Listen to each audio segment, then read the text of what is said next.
Hello there. Hello there, you beautiful man. I have missed you. I've missed you too, Shawnee. Oh, It's good to see you again. It's always good to see you. It's been too long. It has been too long. We've had an unexpected little break. Only just about a week and a half. But that's long enough, man. We were not used to not doing the cast for a week. I was starting to get the shakes. Yeah. When you said about Wednesday, I was like, oh, God, yes. I wasn't supposed to be doing a podcast today. I was supposed to be busy, but things happen. Things get moved around, and I suddenly had some time. So I said to Sean, right, come over on Wednesday. We need to have a little discussion about our social media stuff and do some planning, because normally when we do an episode, we don't have as much time to chat about that as we'd like. Yeah. And it's quite nice to then actually dedicate some time. Yeah, we've spent about 45 minutes? Yeah, Doesn't sound very long in the grand scheme of things, but actually for us to have 45 minutes of social media sort of update and talk about, that's actually quite good. Yeah, it is. Yeah.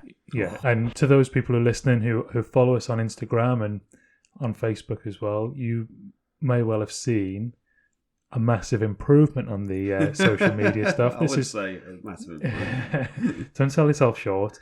This is because Sean has taken over doing that, which is really good, and that means that we're now power sharing. Power sharing the account. Yeah, because before we found it difficult to have the account where we could both access it, but we found a way. Yeah, so what we'd like to do, and what we're struggling to work out, is having the What If Qui-Gon Didn't Die Instagram account, but then allowing access from both our personal accounts so we can switch between the two quite easily. The problem we've got is only one account seems to be able to be linked. Now, I haven't told Sean this yet, but I only noticed today, when I access it through my tablet, I could access your account. I didn't. Oh, right. But it comes up as a thing that I can access. Yeah, because obviously my account is linked to the... Because the login allows you to sign in. But I think there's a way I can stop that, but I haven't looked into it yet. Yeah, I think I've got nothing to hide. You can have a look. I've got my own Instagram. I don't need to be looking at anybody else's. I share you, whatever I see anyway, so it doesn't exactly, matter. Yeah. We're constantly sending backwards and forwards memes and all sorts. So, yeah.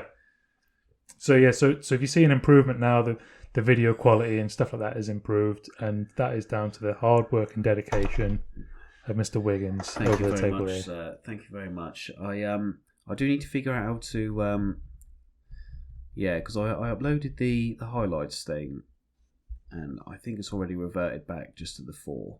So I need to have a little look at that. Maybe on the computer it's a bit different. If anybody has any help on us managing our account on the fly from both of our mobile devices, that would be appreciated, because I'm not especially tech minded.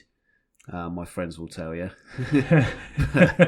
but it'd be handy if anybody wants to get in touch and let me know if I'm doing anything wrong, or how we can link it up to both of our accounts. Yeah, which would be ideal. I mean, I am more technically minded, but when it comes to social media, I know a few things, but it's a bit of a blind spot for me, even because I've for so long avoided it almost. Yeah. Use it, observe it.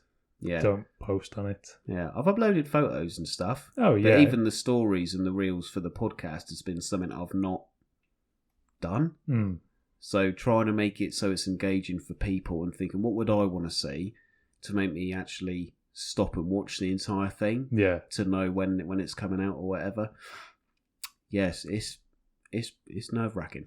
Yeah, yeah. And brain racking at the same time. Yeah. And then songs get stuck in your head, and then you're going around all day whistling the Ewok theme tune, and it's oh god.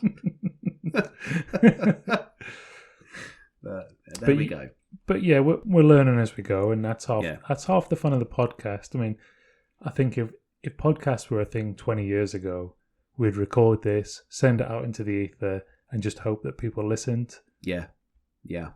But now you can promote it, and these days, anything you do, any sort of business or otherwise, art or whatever you can think of, it feels like, and it's probably not true, but it feels like you have to have a strong social media presence to sort of engage people and get them involved. Yeah. I agree with that. So it's learning. That's why every now and then I put out a little boomer video of myself. I love that boomer video. I love it. Made my little day seeing that. Also, I'm in space. How'd I get here? Must be magic. The magic of cinema. As you can probably tell, there was no lines there. I didn't read from a script. I just made it all up and then... But it was honest. Yes. There you go. 100% honest. 100% honest. Except for the fact that I wasn't actually in space. Yeah, well, I believed you for a second. You thought, oh no, he's on the space station. How did he He's get in up there trouble. without me? Elon! Shaking me fist. Anyway, this is part of the What If Qui-Gon Didn't Die podcast. Yes. After that little shindig we had there. Yeah, we're 6 minutes in and we haven't even introduced what the podcast is. Yeah. So he's Jamie and I'm Shaun, and this is the What If Qui-Gon Didn't Die podcast, Corellian Chinwag session. Lovely. I love it. You've taken over and I appreciate it. This is the only week I'm going to do it, so record my voice and just play it next time. Just drop it in post. Yeah. Yeah, so this is the episode where each week we sort of give you a little update on what we've been up to and, a sneak peek behind the curtain and let you know what we're observing and what we're doing and maybe every now and then a little rant. Maybe put the world to rights. Put the world to rights. Yeah, I like that. Yeah. It's a step away from the headcanon. Yeah, that's it. Yeah, nice use of words there. Yeah, thank you to Mr. Jonathan Foster for that one. He's described us as a couple of Star Wars fans with our own headcanon, and I like that. What's the name of their podcast, Jamie? They are the Podcharles Cinecast. Nice. Give them a listen, people, if you like films and stuff. They're really good lads. Really, really good. Love it. Absolutely love it. You'll probably seen something on Instagram. Yeah, I've shared it to the page, the little post you made. Yeah. Thanking them and stuff. And actually, Jamie's little voice note can be heard in one of their episodes. So if you want to hear his voice for a little bit longer. Can I tell you something about that, though? It doesn't matter how many times I listen to my own voice doing my own podcast. When you hear your own voice on somebody else's thing, it's still amazing. You're like, that's me. Yeah, I'm famous now. I'm on a podcast. Even though we make one, it's just never going to be good enough. I think that there is a kind of a little joy to that. Yeah, it's a bit like magic. It's like so there's a Warhammer stream sometimes, and if I post in that and they mention my little sentence, yeah, and it could be absolute bull, but I'm going, they mentioned me. Yeah. They know who I am. Can we be friends now? Yeah, can we be friends? I shook your hand once at a convention. Do you remember me? Yeah, little things like that. Yeah, no, I do agree. Yeah, it's that's very nice of them to share that as well. Yeah, no, really good. Really good. And as a little side note, Phil, who is the co-host on that podcast, he has made a film, and it's called The Regulars, and I think the website is The Regulars Film, or if you search for The Regulars Film, it'll come up. It's about the Prince Charles Cinema, and it's about the staff working there, and it's like a day in the life kind of film. Oh, nice. He crowdfunded making it, and now he's got to make some more money to then send it to the film festivals because they require money to show the films. Obviously. So it's like a constant. It's money-eating services. It really, is, isn't yeah. it? Yeah. So he does have an Indiegogo set up as well. If you can find the website, I'll drop a link for it in our show notes. Yeah. But if anybody wants to be part of it, if they want to help get a film out there, yeah, definitely, then I think that'd be quite a nice thing for people to do. Yeah. And if not, watch the trailer for it, see what you think, and then make your decision. Make a decision and share it. Other people might want to help. Yeah. That's it now, isn't it? It's like you said before. Social media is such a thing. We all walk around with our phones in our hands. If you, it's there waiting for you to absorb it and see what you think about it. Have a gander. Yeah. Why not? If it ever gets out into our local multiplex, I'll get down there. Yeah. Nice. But good luck to him. Yeah. Good luck to him. Yeah. Well done. So, Shawnee. Jamie. How has How's your week and a half been since we last met up in person? Right. Oh dear. Just trying to think the order of things. Bit of a busy week last week. Yeah. A few things were going on. However, all of that stuff aside, because that's home stuff, car broke down, didn't it? Oh no. Because and it's my fault, silly Billy me. Yeah. Obviously, I went on holiday, and because I only live 2 minutes away from work, I don't use my actual car that much. No. Battery died. Got somebody out to jump it, and he said, lovely bloke, can't remember the name of his company, but he's on Checker Trade. Yeah. And he's got really nice, good reviews. If I can find his name, I'll drop it in another episode. He charged the battery up with his van, and he said, I'll give it a drive, obviously, let it charge up a little bit, because my car's a 2016, so the alternator sort of does its thing. Yeah, Even if it's stood still. Doesn't have to be running like old cars do. Anyway, drove to Basingstoke, and I thought, right, if it can just last this week, because my MOT is on the 12th. Yeah. So what I'll do is I'll book it in early, get him to put a new battery in, because it would probably need a new battery, because I've had it for a few years now. Then it'll have its MOT. Parked up in Festival Place in Basingstoke, got back to the car, dead again. Oh, and I was like, I'm right in the middle of Festival Place as well. Like, I've paid for my ticket to get out, because you have to pay, and then you get to your car, and then you leave. So we spoke to the bloke, and he was like, all right, well, I've logged your licence plate. I can tell you're still sat there. I can see you on the cameras, like, trying to get the car started. Uncle showed up, luckily, because I rang the insurance. They said hour and a half. My uncle showed up at an hour and a half. Okay. And the other bloke still hadn't shown up. Right. As per most times when you wait for somebody. Bless him, he was obviously busy. Got the car started again. Went to Alfred's. Got a new battery put in. Literally that week's wages went in a day. They're so expensive. Oh, God, yeah. And because for some reason, he looked under the bonnet and he went, well, there's 2 batteries we have, but the one you've got in there now is more akin to this one. Obviously, the more expensive one. Yeah. So I was like, well, I probably feel safer getting that battery, even though it's more money. And I thought, I could take it home and do it myself, but the car was dead. Yeah, you need to get it. So I was like, just get it in there. So, like, instead of me doing it, after all that money, and I've got it booked in for its MOT, and I'm just like, coming into Monday this week, my bank's already said, you got no money, didn't you? And I was like, yes, I got paid 2 days ago. Thank you very much. Yeah. But yeah, a pricey time. And then that aside, me and my partner spent the afternoon yesterday tidying up, watched a couple of episodes of Emmerdale. And I have a little rant about Emmerdale, and she was howling at me last night. I mean, whenever I see soaps on the telly, I rant as well. Soap operas. How unbelievable they are.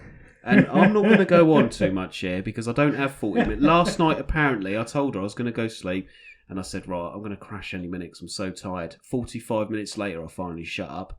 There are inconsistencies in these soap operas that do not make sense in real life. You're telling me that apparently this woman on there, not Emmerdale specifically, no, just soap operas. Let's use an example. Somebody owns a farm. Yeah. Right. Is it called Emmerdale Farm by any chance? Maybe. Or for you oldies out there, Home Farm. Yeah. So anyway, she owns this farm. She has a couple of cows, a couple of pigs, whatever. Yeah. In my eyes, it's more of a small holding. Do you want to know why? She don't have no staff. She works on her own. She apparently runs this entire farm on her own, which is ludicrous because she's also got 2 kids and she's able to get home and cook their tea. No farmer I know goes home at tea time.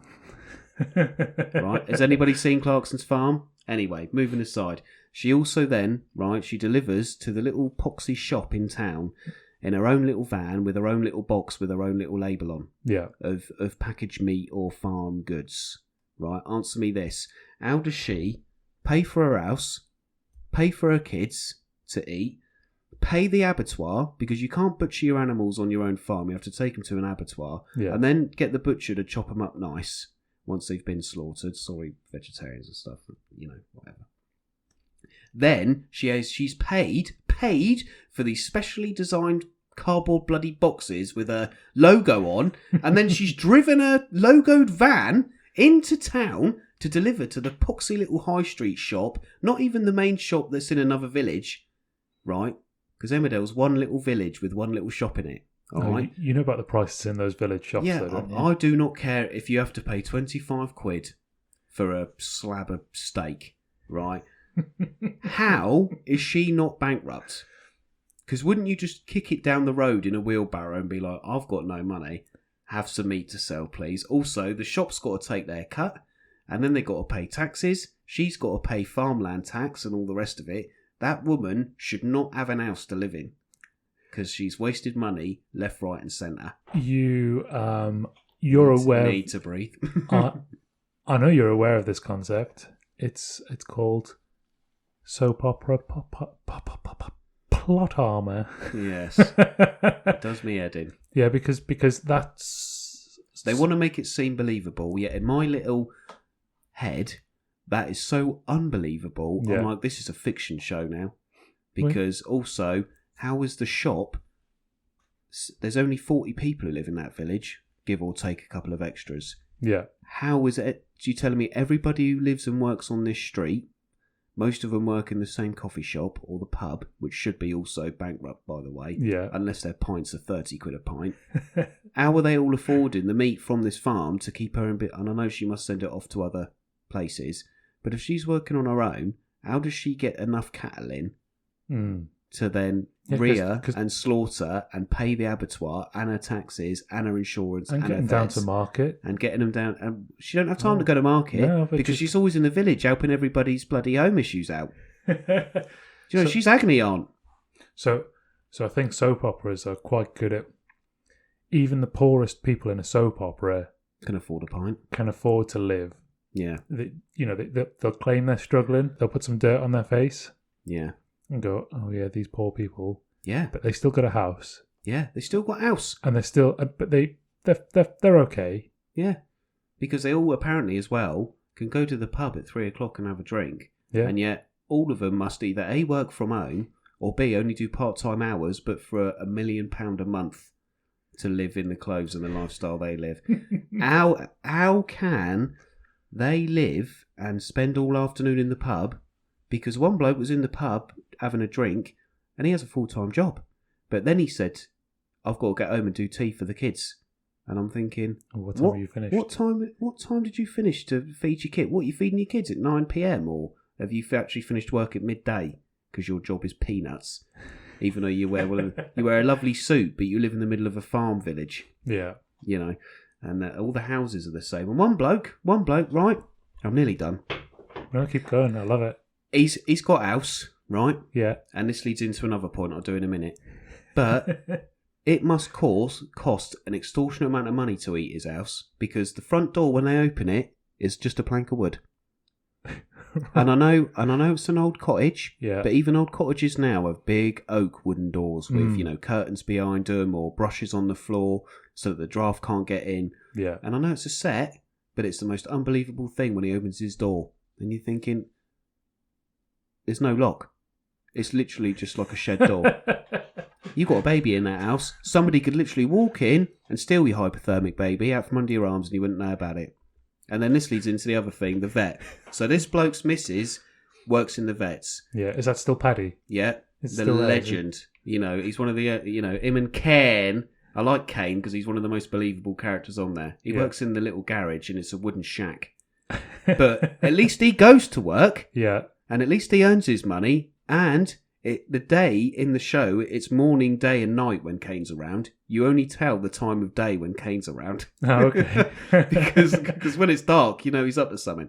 Anyway, Paddy works in the vets. Nobody in that village has got a dog. So how he's still in business, I don't know. Granted, he does the farm animals for Moira. Her 5 cattle. Getting elbow deep. Yeah, in the cows and that. And there's a couple of horses around. Obviously, It's a village.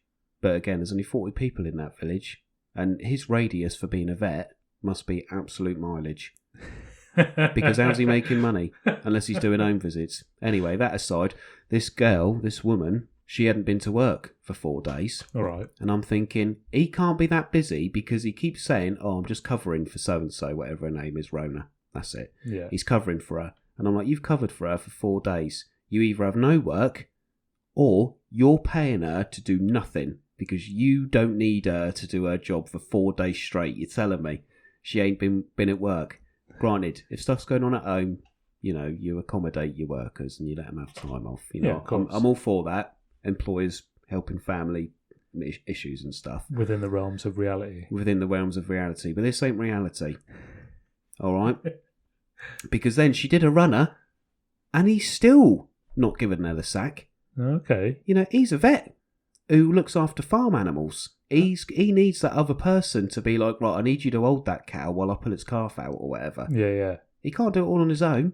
The magic of cinema. He is Henry Cavill of the vet world. Right? He has done it all. A question for you. Go on. Do you still enjoy watching it? To get like this, yeah. I love these rants.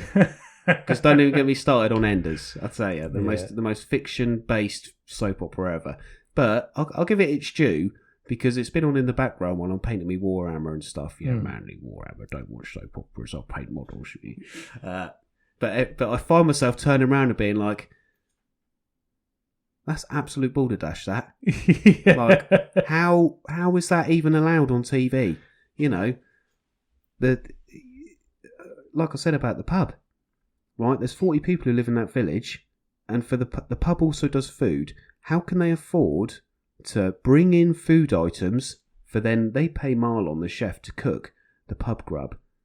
But most village pubs have to take bookings from outside the village to keep the money rolling in.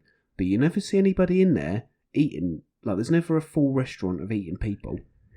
How are they paying for the alcohol to be brought in, the food to be brought in, to pay Marlon, to pay the bar staff, unless the pints are like 50 quid a pop, because also the rent and the listed building insurance and all the rest of it, because it obviously is, because it's an old village, must be extortionate, man. I went on a bit more last night, but I'm going to stop now. That's so funny. I shouldn't have name dropped that. Let's just say soap operas in general, because they're unbelievable. However, Emmerdale, still enjoyed watching it. Kane's a bit of a badass, and you know my partner really likes it, so don't slap me on too much. Yeah, I remember having this. I remember doing exactly the same as you when my ex's parents used to watch it, and if I was in the same room, that's it. What's going on? This is nonsense. What are they? What are they doing? Yeah, they live in a cottage in the middle of a Cotswold village up north, right? Up north, and it's dug out inside like a 5-star hotel. And here's another point. One of the blokes, right, I'm taking my jacket off now because I'm getting on bothered. One of the blokes, right, he obviously earns a mint because his house looks like a palace inside, even though from the outside it looks like a 1-story, you know, minimal width, old-style cottage. But when you walk in the house, it looks like it's actually like 4 bedrooms wide. Oh, impressive. The downstairs is so wide and, you know, whatever, I can live with that because he's obviously had an extension or something. You can't see the extension from the shot of the village. Don't think about it too much because it's going to wind you up. Yeah, but anyway, he couldn't get a cup of coffee in his house, even though he earns mint. Right.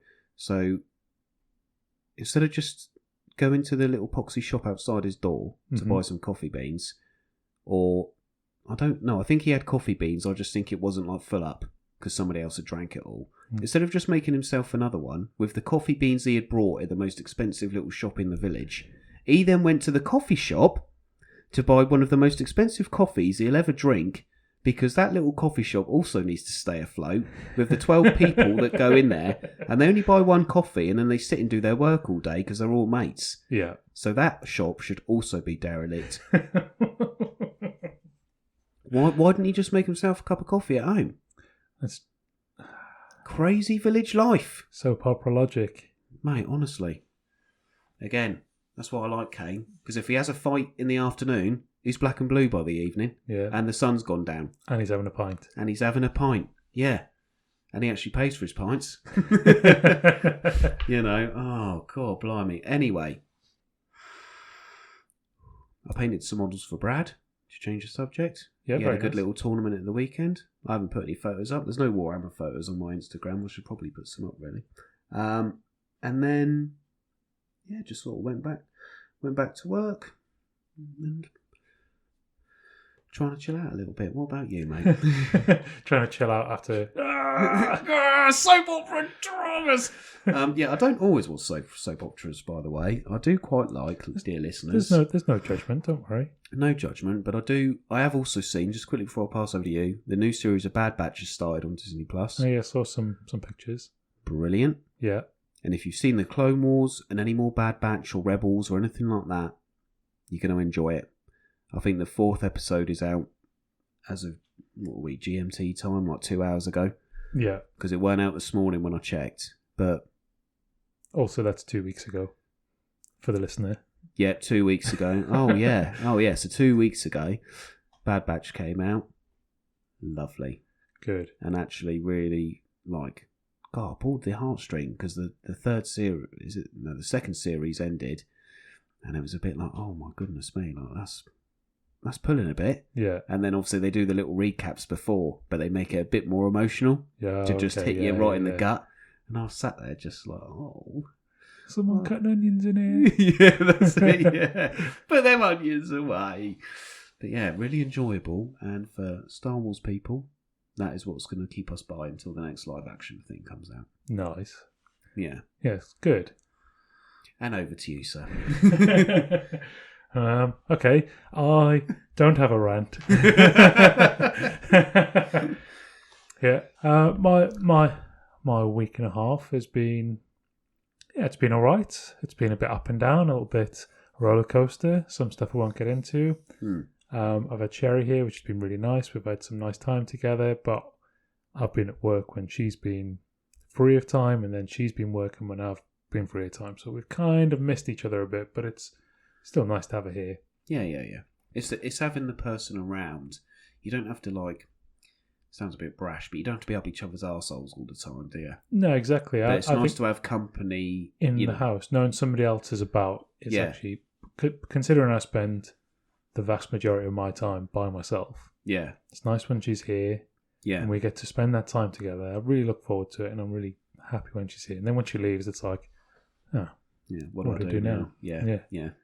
And I have to sort of think for myself again. Yeah. I've got to edit some podcast. Goodness sake. So one thing that we both did together is we found Twin Peaks on Paramount Plus. Oh, I've heard about that. Now, Twin Peaks is an old series. Yeah.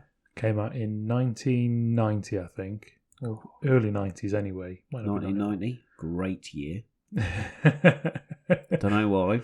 And it's hailed, a lot of people will say it's one of the greatest TV series of all time. It's like a cult series. It's a classic, isn't it, really? Yeah.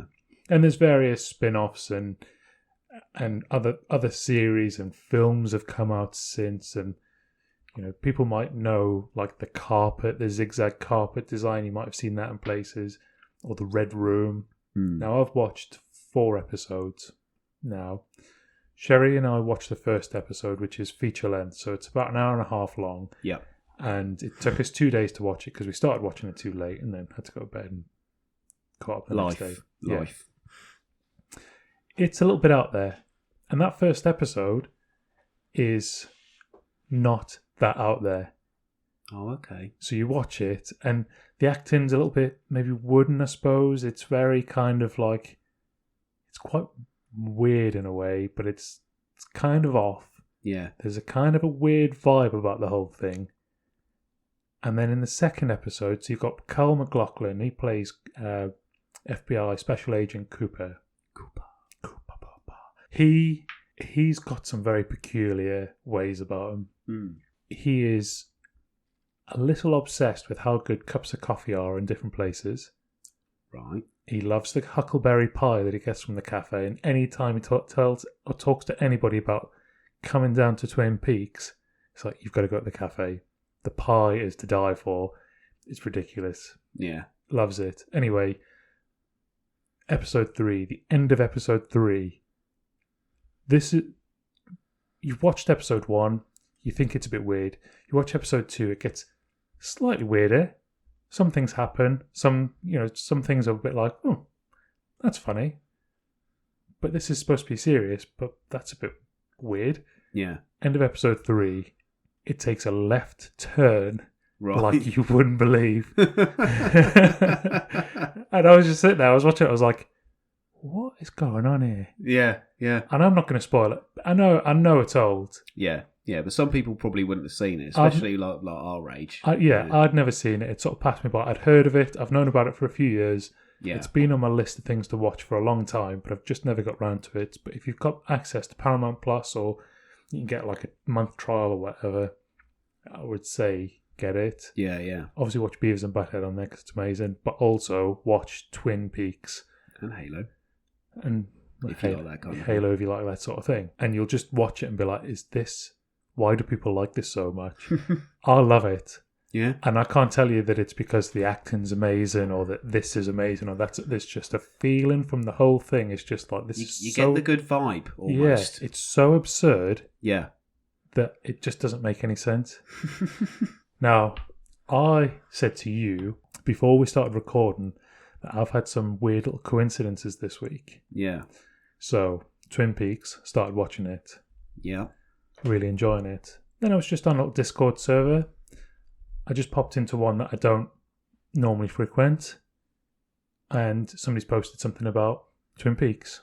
Bearing in mind, this is a 30-odd-year-old TV program. Series. Somebody's dropped in a little meme or something, a little picture of Twin Peaks. Yeah. Then I thought, that's weird. The next day, you were aware of the artist Jim will paint it.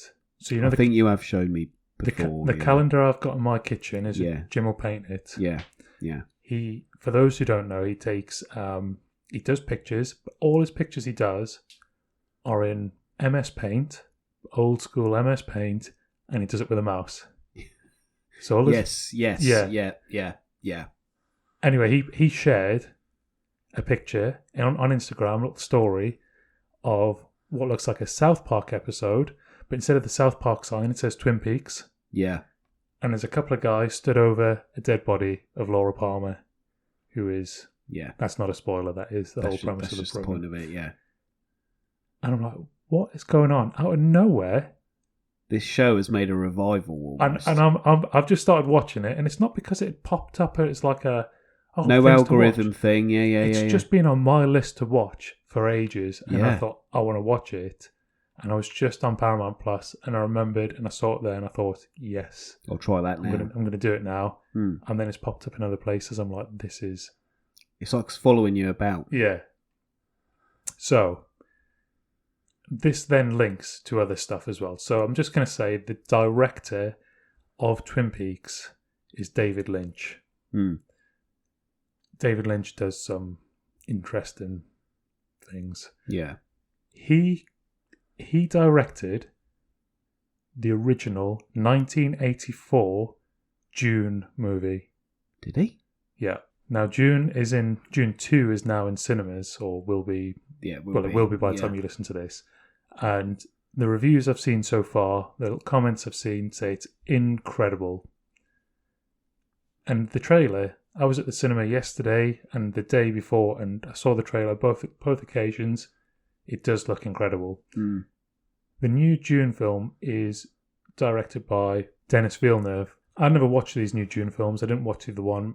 I remember seeing, when I was younger, a clip of this old Dune film and or watching a little bit of it and thinking, it's not really for me. So I wasn't really bothered about it. Yesterday I'm at the cinema and I'm watching another Denis Villeneuve film.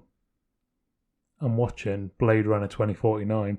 Mm. And that's an incredible movie to watch at cinema. Yeah. So I watched it years ago at cinema when it first came out. Yeah. Can't really remember the experience of it, but I've always known that I enjoyed it. I thought I wasn't going to enjoy it because I thought it's going to be like some sort of remake. It's so long after the original. How can it be as good? You know, there's going to be comparisons to what is regarded to be a great film, and now they're remaking or they're redoing or they're adding to a story that actually should just be a dead story, but it's here. But I always had a good feeling about it. And then I watched it on the TV, I don't know, middle of last year. Really good. Really, really good. Then I watched it at cinema yesterday. It's incredible at the cinema. Yeah. Proper cinema film. The sound is it's loud, it's invasive, but it's not like if you saw Tenet. So Tenet was Christopher Nolan, Yeah. and it was too loud.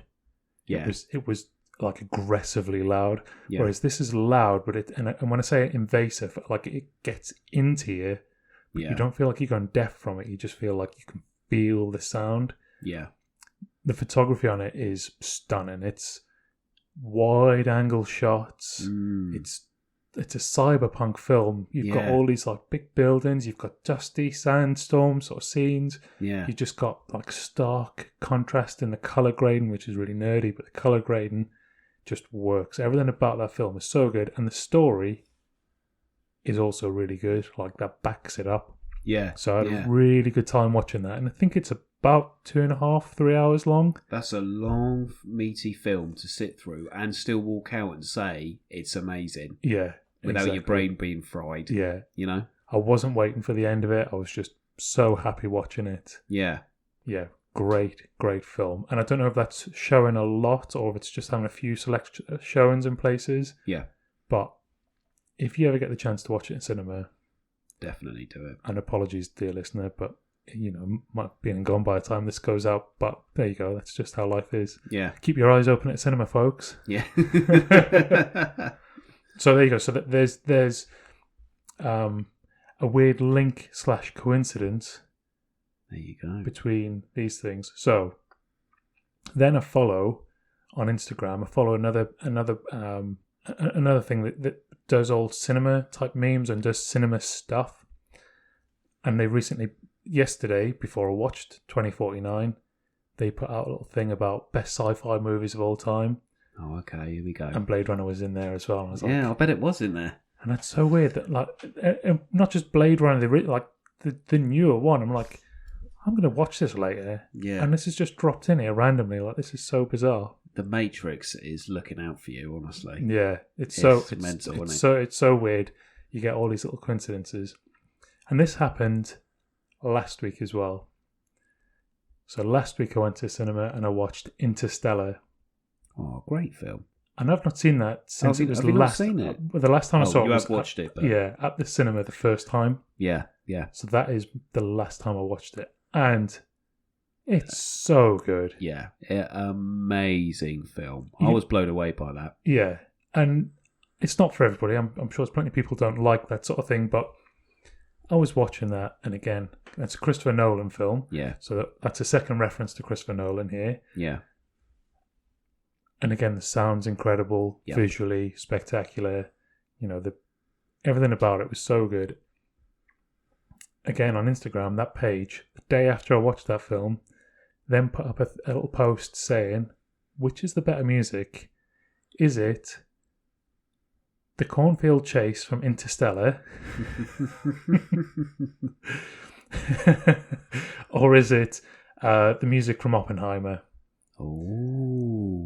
Oh, I think I've seen that. Yeah. Did you share it? I might have shared that to you. Yeah. And because both of them are incredible bits of music. Absolutely, they've got very different sort of purposes, but they're both like big, important bits of... Yeah. You sit up straight and listen. When it oh, comes yeah. on. You feel that music. Yeah.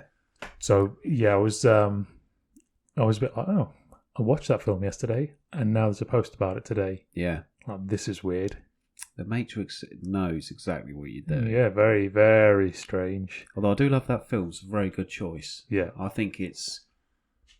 And the emotional side of it is touching. Yeah, so I wasn't sure if... So I was listening to that.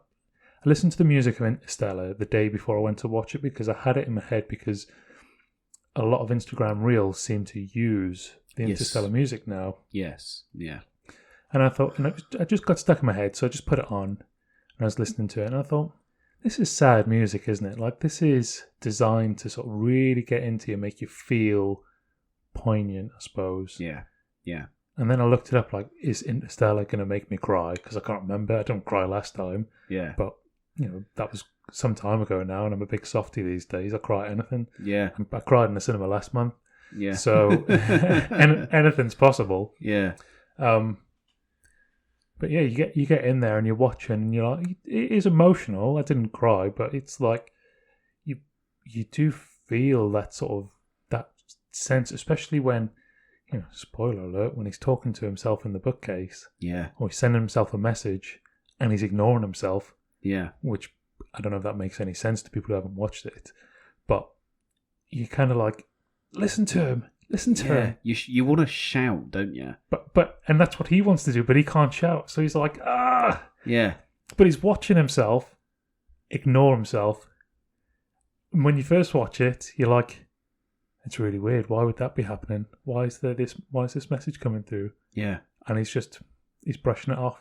Yeah. It's very strange. But then it's like, when you get to the end, when it all comes full circle, you're like, yeah, don't do it. Yeah. Oh, great! I remember watching that in the cinema, and it was the same with what other film would do that? I don't know if it was Dark Knight. I think when I first watched that, it blew my mind, cinema-wise. Yeah. So watching The Dark Knight in the cinema blew my mind because it was something that, it wasn't. I don't know. It wasn't Jurassic Park. No. It wasn't a Spielberg, which we all know and love. It was a Nolan, and it was different. Yeah. And the music, like you said, would thump into you. And then when I watched Interstellar, that reinvigorated that. God, this is mental cinema for me. Like, it has blown me away. Yeah. Yeah. Like you said, that people might not like it, but I definitely liked it. Yeah, I really enjoyed it. And especially for a space film, it wasn't like there's a meteor coming, we got to go into space.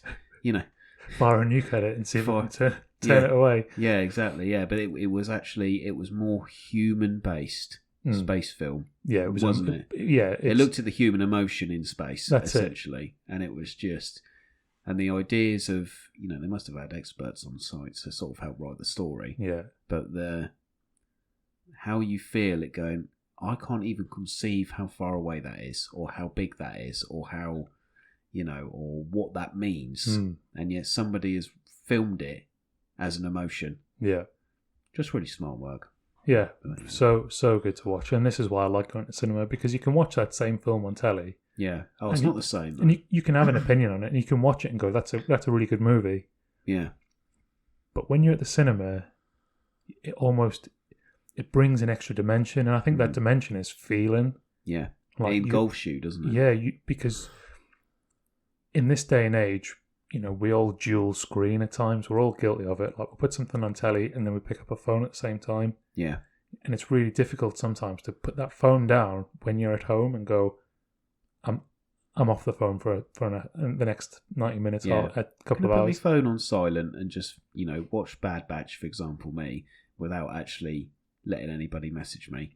Nothing major is going to happen in 20 minutes. It's not, but for some reason, it's really difficult to sort of disassociate yourself with your phone for that amount of time. So when you go to cinema, you have to, and you still see people like pick up their phone and just to see if they've got messages or whatever. But in that moment, I don't do that. I focus, and that's one of the things I really like about it. Is it drops you in the zone there where all you have to concentrate on is that film, is that story, is that emotion, is that just it sucks you in. I think. Yeah. Maybe years ago you might have watched those same films on the telly, but without that distraction because it didn't exist, and maybe you'd get some sort of feeling. But I think these days we are just glued to our phones almost. We're never present in that moment, so we're kind of, we're distracted. But again, that's just life as it is now, isn't it? Really. But it's the magic of cinema. It just makes cinema gets you in there, makes you feel. That's it. And then the only other thing I've done, one more film, because I just love going to cinema, and I can because I've got the little Odeon pass, so I do go often. Yeah. There was a film that came out in the UK at the start of January. I really wanted to watch it. It wasn't shown at my local. And I thought I was going to miss it. Loads of really good reviews for it. The film is The Holdovers. Yeah. So The Holdovers is, if you haven't seen the trailer, don't know anything about it, it's like a boarding school, a boys' boarding school, and it gets to Christmas, and nearly all of the kids get to go home. The parents come and collect them, or they get to go whatever. But there's a handful of kids who don't. Like But like in Harry Potter, for those of you who don't quite get the concept, Oh yeah, Harry yeah. stays at Hogwarts for Christmas. He does, yeah. This is the non Harry Potter version You of could, staying in school over Christmas. except Harry has a nice time when he's there, Yeah, but wow, yeah. and it was always going to be a nice time Because it's Harry. because he's a wizard, Harry. I shouldn't have told you that. I should not have told you that. Sorry, carry on. So, yeah, similar sort of thing. And there's one teacher that gets sort of tasked with looking after the holdovers. That's what those kids are called. Yeah, short straw almost. Yeah. But that teacher's not exactly well liked. And he sort of doesn't really get on with any of his students. And the students don't really get on with him and whatever. It's a classic story of all the people in the film grow as people. Yeah. It's only 2 weeks that they spend together, but by the time they get to the end of it, they've got a bit of a bond. Yeah, and they feel like they're different people. Yeah, they've all turned corners in their lives and discovered something new about themselves. Yeah. And how they get around there and how they get to that point is, I'm not going to tell you. That's a secret for the time being. Watch the film, find out. Yeah. It's funny. You know, there's twists and turns in it. It's not as straightforward as it sounds, but it's worth it. It's definitely worth it. And a lot of people I spoke to somebody and he said, best film he's seen this year. It'll be his new Christmas traditional film he's going to watch every year, he reckons. Really? Yeah. Well, I better get watching it then. He said it's because it is a Christmas film and it was released in America in November, apparently. Yeah. So out in time for Christmas. And we got it in January after Christmas, even though it's set Christmas 1970. Yeah. And then we get to watch it near the end of February. So obviously great. So a really good film. Recommend watching that. Well, there you go. There's my nice little weekly film review catch here. up of the week with Jamie. It's nice when I can do it. I can't always do it because some weeks I don't get to go. But film forecast. Yeah, like I said, with the JB. But I don't know what else is coming out at the moment, so I can't give you any heads up on that. But there's always something around the corner. Yeah. There might be Wayne's World 2 at some point this year. Do you reckon? 30 years old. Do you reckon? I thought that was just rumour. Matrix might be getting a little showing. Oh, what? The old ones in the cinema? The original, yeah. Oh, I'd definitely go and watch them in the cinema. I love The Matrix. Because the first Matrix film was out in 1999. Yeah. 25 years anniversary. 25 years anniversary. God, blimey. Yeah. I loved that film when it first came out. The Matrix is so good. The second one and third one, not so much. But the first one, alone. The first one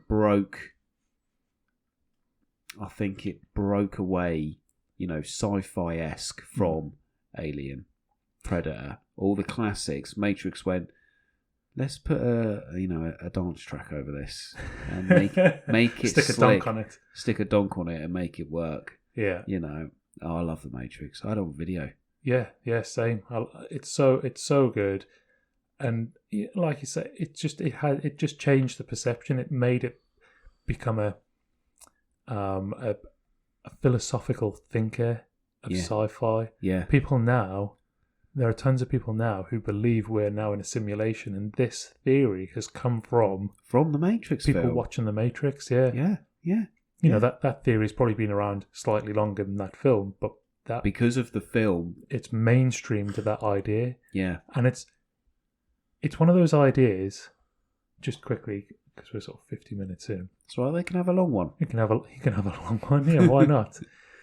We've missed doing it. It's been a week and a half, so we've got the we got the length in. Okay. Balls deep. We're going to add some girth to this one.